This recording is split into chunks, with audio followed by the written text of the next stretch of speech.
The second month after Tishrei is Cheshvon, also called Mar Cheshvon. Mar can be understood to mean bitter. Poor Cheshvon, because it doesn't have any holidays. And after a month like Tishrei, full of holidays, Cheshvon feels cheated, feels denied, neglected, no holidays. So it's Mar Cheshvon. There are other meanings to the word as well. Mar can also mean drops of water. It's the rainy season. It's the month in which the Mabul started. And therefore the Gemara also refers to this month as the month of Bul. Mabul without the Mem. Mem is 40. There are 40 days during the year that would be very uncomfortable because it brings back the effects of the 40 days and 40 nights of the Mabul. That particular season would, by nature, be a very shaky time. But we take the Mem out of Mabul, and you have the month of Bul, which is a time when the rainbow was put into the heavens to represent the promise that there will not be another Mabul. The constellation or the mazel of this month is Keshes, the rainbow. The Mem is missing from Mabul. In Tishrei, the Aleph is missing because it's supposed to be Reishis. It's the beginning of the year. So you have all the other letters, but the Aleph is not there in the word Reishis. I'm not sure what the meaning of it is. Well, maybe we'll get to it eventually. But the Aleph shows up in another month, in Adar. Adar means the Aleph lives here. Dar means live.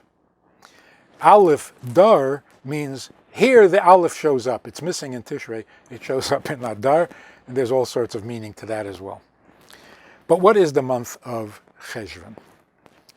First of all, it is the attribute of Gvura, the second month, which is why the punishment of the Mabul came in that month. It was Gvura that expresses itself in water and flooding and so on. But of course there's also a blessing in water. When the rains come on time and they do their job, that's a blessing. Gishmei bracha. The arrangement of the letters that produce the month of Cheshvan is the Vav, the two Heys, and then the Yud. So it's Vav and Hey, Hey and Yud.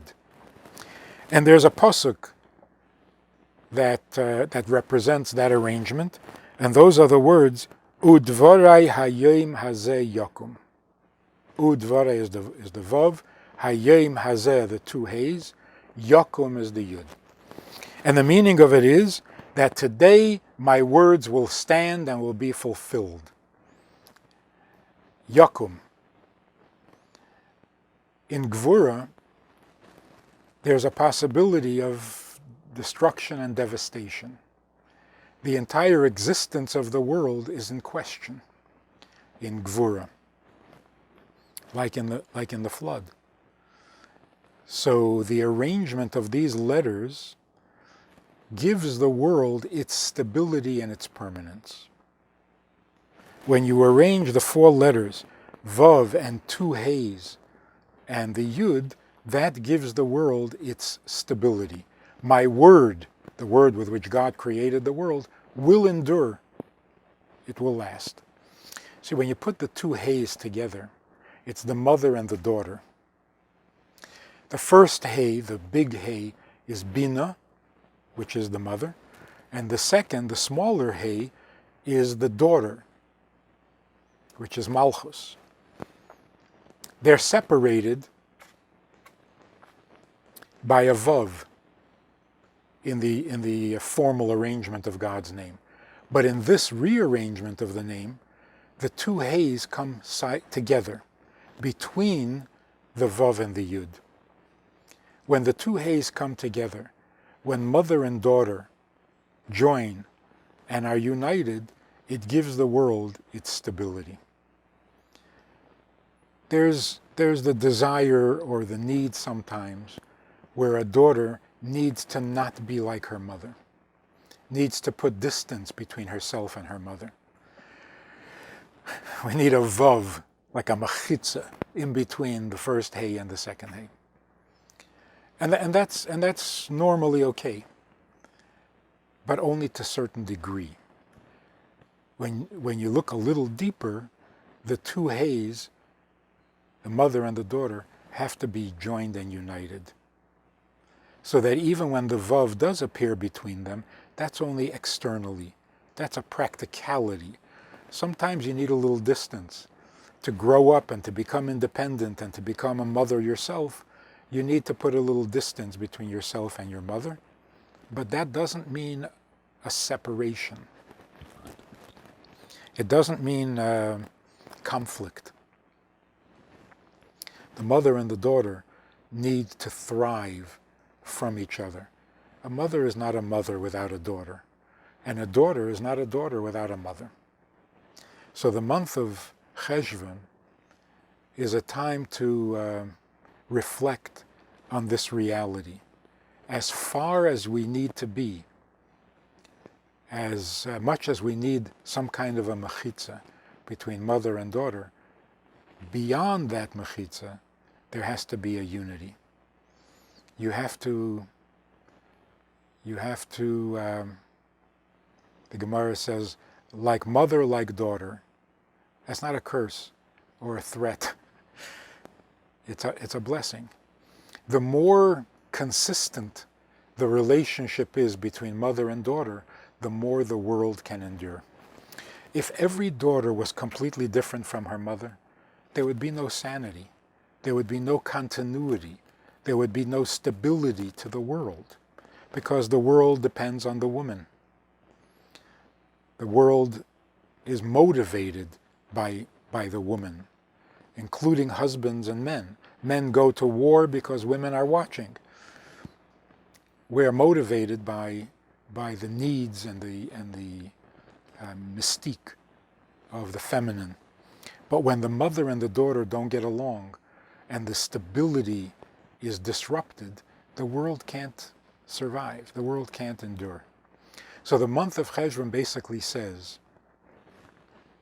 that mother and daughter, the two hays, have to get along and have to thrive, get strength from each other. And again, that doesn't mean that they have to live side by side physically. There can be a vav in between, but it shouldn't be misunderstood. And that vav should not cause a disruption in the relationship. The vav should actually facilitate the relationship. When the vav is there and you have a certain distance and a certain independence, then the true relationship between the mother and the daughter can actually thrive. So without going home and having a heart-to-heart with your mother, you have to use your mother as your inspiration. Something, any kind of connection, insight, any kind of drawing of strength that a daughter can get from her mother is life-saving. And any connection that a mother can feel to her daughter without disrupting the vav, without tearing down the vav, without overwhelming the daughter, that gives the world its stability. So the second step in making the world real, stable, safe, is that connection, which is represented by the other meaning of Mar Cheshvan, the drops of water, which represent the thirst. the astrological sign of the month of Cheshvan is the scorpion, Akrov, that thirsts for water. That thirsting, that seeking of life-giving water, of nurturing, that's what the month of Cheshvan is all about. So, Tishrei is the beginning of the year, the head of the year, where the husband is the head of the family. There's a functionality there. It's not personal, it's functional. If he's the head of the family functions. The second step in that is if the wife, if the daughter is connected to her mother in a healthy way, that gives the relationship of the family, of the home, an indestructible quality, a permanence and a stability. That is the first thing, the first need, the first longing or thirst that children have for the drop of water. That's the security, the permanence, the consistency of a family. So in order for a wife to be a wife to her husband, she has to have a healthy connection to her mother. And so the letters are arranged with the Vav. The Vav doesn't disappear, it doesn't become discounted, but the Vav does not come between the two Heys. It protects the two Heys from one side and the Yud on the other side, and the mother and daughter have a healthy, consistent relationship that gives the world its permanence.